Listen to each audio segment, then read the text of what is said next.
Now I want you to plan a trip for me based on different budgets. I'm going to start with the lowest budget. Actually, what is the lowest budget according to you that you need to plan a trip? See, that's like... No, assuming, the no luxury, nothing, your style of traveling. What is the lowest budget that you need to travel? Lowest budget you can travel within India or outside India? Within India. Okay. Within India would be, I have done the lowest trip ever was 3,000 rupees. What? Yeah. 3,000 rupees? What, you went from your home to a restaurant and came back? No, I went from Delhi to actually Beed. Huh. And I figured out a way to, basically at that time I didn't have social media or anything, but I found out that, okay, it could be cool that I used to write a lot. I used to love writing and do copy for like here and there internships and stuff. Yeah. And then I thought, if these companies need copy, even hotels need copywriting, even hostels need copywriting. So I started emailing these places and asking them like, hey, can I like write for your page? Click pictures also. I can be in those pictures also, But let me stay at the place for like 2-3 days and give me the same meals your staff is getting. And that we're good to go. And so I did this for a bunch of places and it started working. You just need one place to say yes. And that's, right. How we can make our portfolios fancy by just making it like all about marketing, right? So I said, got one place to say yes. And then I went there. That was in Beer. And that was like the cheapest trip because my stay was free. I only paid for my bus tickets to go there. And literally after that, every place I would go to, I would like try to offer them something that I could do for them. And I got like 2 meals for free, and all the other places when it comes to going in Himachal are free. Like you're hiking, you don't need to pay money. You're going to a waterfall, there's no one charging you any money for these things. So right. you do it. And so that was actually one of the cheapest trips I had done. Interesting. So now let's increase the budget. Yeah. I didn't expect 3,000 rupees. I don't think anybody expected 3,000 rupees for a vacation.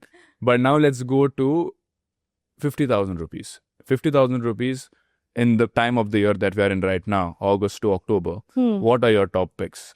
And if you think it can be outside India also, go ahead. I would say a good place at this time in 50,000 would be Sri Lanka. Okay. Because it's a bit of like an off-season time. So you will get a lot of... And you can have a good vacation. In 50,000, like you can do Sri Lanka really well. Also depends on where you're flying from. So if you're flying from like the countries in the south, obviously the flight tickets you can get are amazing. They can go as low as like 9,000 at times if you get it on the right date. So one way or round trip? No, one way. One way. Okay. And also one good hack that I always use when it comes to finding flights that are good is like basically you either go onto Google Flights or you go onto Skyscanner, and you can always put flexible dates. So you said, for example, August, October time, you put those months and it gives you like a kind of like a price chart. So you have to just combine the cheapest date with the other cheapest date you find in like, to go and to return back basically, if you're getting what I mean. So you have 2 charts. And this way you can really cheapest find onward and cheapest exactly. Okay. So you need to have that flexibility, obviously. But if you're planning a little bit in advance, this hack always works. I mean, I use this even to date, right? So again, I think Sri Lanka is great that way. You have great hostels, which do have a decent quality as well. And the other place that I would recommend at this time of the year would be Nagaland, because Nagaland. There's this really beautiful valley there called the Zuku Valley. And Zuku Valley. Yeah. Okay. And you can do an amazing, it's stunning. Like the hiking there, it's nothing like you would have ever seen before. It's like rolling green hills. I've never seen that anywhere else in the world before, for example. So I think easily you can do a trip within 50,000. You'll probably come back with some money saved, or you can spend it on eating some nice food. So I would say these 2 places. And other than that, I would say don't you like Dubai? No. I'm not a big fan of Dubai. If you could make out from if you see my Instagram. Because that's the first thing in people's mind, 50,000 rupees, let's go to Dubai. Okay, so I mean, to be fair, I really enjoy Dubai. Dubai is like a vacation place, I would say. Dubai is a nice place when you want to like just sit back, relax, go to a nice hotel. I mean, we all know it. Like Dubai creates solutions for every want you could possibly have. You just have to imagine it. Correct. So, and Dubai will have an answer for it. But I do feel that if you're looking to have fun in Dubai on a budget, I'm not sure if it's I don't think it's the possible best place on to do budget. that. Yeah, exactly. I feel like, you know, when you go to like a place like, I don't know, Indonesia and try to have fun on a budget, you will discover something, have something fun. But in Dubai, I think you'll just be a bit sad because it'll just be so difficult and you'll constantly see things around you and you'll get FOMO. So, but yeah, it's got its own perks. But I would say for me, when it comes to the question, Elise, you asked me, I would say like Southeast Asia definitely can be done in 50,000 pretty easily. Which country? Thailand again can be done 50,000. within Yeah. 50,000 to, I would say, okay, maybe if you stretch it to 65-ish, it'll be even better because I've done that trip in that exact budget. So I To know. Thailand. Yeah, to Okay. Thailand. Indonesia is a bit far off, so the ticket prices are expensive. That's where it Got gets a bit difficult. But I would say Thailand, Vietnam, amazing, because another great hack that a lot of, I know people in India are not comfortable with, and I still get very like stares for doing this, is traveling with your carry-on, right? Because Vietjet, for example, is an airline. It's very budget, and you don't even get water when you're there. They're like you're paying them to sit in the flight, but it's like they've paid you to come and sit in this flight.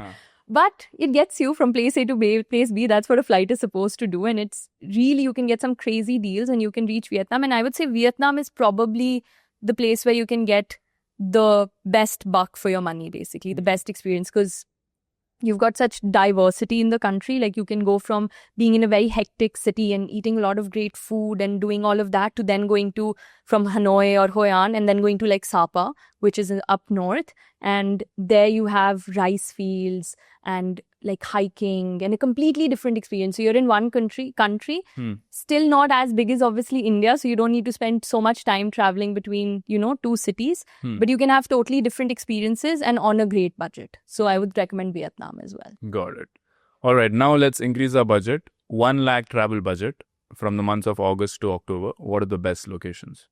Right now, I'm just way too obsessed with South Korea. So Okay. I loved being there. And in 1 lakh, I can go to like Seoul and live you can go to more than Seoul. In fact, Seoul is the most expensive city that I did there. The moment I left Seoul, my prices dropped majorly. So I felt like... What is the flight like to go to South Korea at this time? There's a direct, I mean, you have direct flights. And I think round trip, the flight I got was 44,000. Okay. So that's not bad at all, Not actually. that expensive.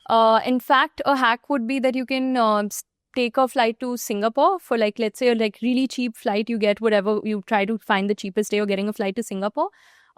If you have a US visa, you can stay there for 4 days you don't need an extra visa. If you have a US visa, Schengen visa, UK visa, a bunch of them on your passport. So you can stay in Singapore. And then Singapore to Korea, there are insanely cheap flights. Like at times it can be like as low as 6,000 rupees also to fly from Singapore to Seoul, but you don't get luggage included in that. Okay. And you take that flight. So this way you can bring your flight cost down massively. That's a really good idea. So I would say South Korea, amazing. The kind of cultural experiences you'll get there, the kind of technology you see. It's in Asia, but it feels very different from everything you've seen in our country. Another place that I would recommend within a lakh would be Montenegro. Montenegro, where is that? In Europe. Yeah. You can go to Europe in 1 lakh. Yeah, of course. It just depends where you go. Montenegro, where does that come exactly? So Montenegro is a part of Eastern Europe. Eastern Europe is automatically, you can always consider that it's like, I wouldn't say half the price, but I would say like 30% cheaper than Western Europe. So whatever you would spend in like France, even Spain now. Spain used to be cheap before COVID. Now it's like almost Western Europe. Be it, Germany, Netherlands, Norway and all, they're damn expensive. Yeah. Eastern Europe is like 30% that. So it's really, really good. So why Montenegro? What's so special about it? I've not even heard of this country yet. So interesting. Yeah. No, Montenegro is great. It's a tiny country, but it's got a lot of things packed again. I love countries that pack a punch, basically, because I mean, I feel like as Indians, we love paisa vasool, right? You're like that I want the best that I can get. So I feel like Montenegro has a lot. It's got mountains. So really beautiful mountain range. Great for hiking, like proper treks that you can do overnight, 2-3 days. So if you're into that, they've got beautiful old towns. So, everyone loves that European charm of going Yeah. and walking into an old town, eating some ice cream, having some good food. So Montenegro's got that as well. And at the same time, you've got like not the sandy beaches, but you've got those stony beaches that you find even in Italy and stuff if you've been. So Yeah. The rock pebble beach. yeah, the rock pebble beaches. Yeah. So you've got that as well. So in one country, I feel like you've got a lot, and you can also experience the culture as well. I haven't been, but Slovenia is said to be beautiful as well. So I feel that Eastern Europe is currently like very underrated amongst Indians. Yeah. But as more flight routes open up, I think that's the one thing that will Make really something help. popular. Yeah, 100%. I think Thailand became popular like that only. 100%. Indigo started going there. Georgia Yeah. is now picking up a lot. Georgia Right. is also a beautiful country. Easily, you can do it under a lakh again. You have direct flights to there. And so I feel like if you start exploring Eastern Europe, you've got the Eastern European Alps as well. The same way you've got the Swiss Alps, you have their Alps as well, and they're beautiful too. So yeah. Got it. Now let's take the budget up. Okay. Let's take it up to 2 lakh rupees. 2 to 2.5 lakh rupees. What are your top 3 picks? Okay, one very cliched answer I would give, because I love the country and because I'm a through and through mountain person. I love hiking. Let I me love guess. nature. Switzerland. I was going to say Norway. Norway, But okay. Norway, but Switzerland would come next. I love both these countries. Okay. They're amazing. Only from a nature standpoint. I feel like the culture is not as strong. I love the cultural aspects in countries as well. But this is like, you want to geek out over nature, you go to Switzerland or you go to Norway. So I would say 2.5 lakhs, you can have an amazing trip. All right. So now the last budget, which I'll go up to, is 5 lakhs. 5 lakhs for a trip. Where would you go? Honestly, I'm not someone who'd spend 5 lakhs on a trip. You never spend 5 lakhs on a trip? No. Yeah. What if you had to? What would you do? I mean, as of now, since I've been very obsessed with Japan, I would probably spend it over there, because you've got some crazy experiences you can unlock for that kind of money. So for example, again, I'm very bad with names, so I don't remember like the specific towns and stuff. But Japan is one country that has really retained their culture. Like, no matter how many tourists, foreigners have come and stayed there, they've really retained and stuck to their culture. So you still have schools that train you in like ninja training, samurai training. You can spend nights living in a temple with monks and seeing all of that. And obviously, if you go to one of these schools and spend like 6-7 days, it costs a lot of money. Although right now is the best time to go to But Japan to learn because like the yen's very being like a ninja. Yeah. Ninja schools. Yeah. With the proper, you have those sticks and everything. They will teach you all of those. Yeah, of course. But it costs a lot Yeah. to go to one of these schools. Like the ones that are not like phony and that are like really run by like Are a... you planning to do that? I am, but let's see if I can make it happen in the time that I have. Also because Japan with tech and like with their entire robotics and everything, they have some crazy hotels as well where you can experience like within your room, you have like an interactive spa inside your room, which like changes backgrounds, and it's absolutely crazy. And there's a robot coming to serve you food, like the room services, all of that. Again, it costs a lot. So I would want to experience all ranges of Japan because it has so much to offer in different dimensions. So from like the technology part to, like I said, the culture part, the best jeans, they have their own form of like denims. Called, I think, Koji denims. Very expensive, but said to be the best quality of denim in the world. They have one town based on that, so maybe I'll go buy some jeans. So I think that's how I would. That's how you'll spend 5 lakhs rupees. God. Yeah. But you're making me spend money. Yeah, I'm giving you the budget. But you're anyway going, no, to Tokyo. Yeah, I'm going to Tokyo. I'm going to Japan. I'm going to be spending 2 months there. 1 month mostly living out of Tokyo. And the rest is going to be... What is the money that you have calculated for a 1 month of expenditure in Japan? Japan is expensive. So, like to live there and... Yeah, so I'll tell you. So we were booking an accommodation over there. So a 1 BHK, which has a good like desk and has... Because Japan's houses are similar to Mumbai's actually. Very cramped and small, and you have to fit in small spaces. All right. Okay.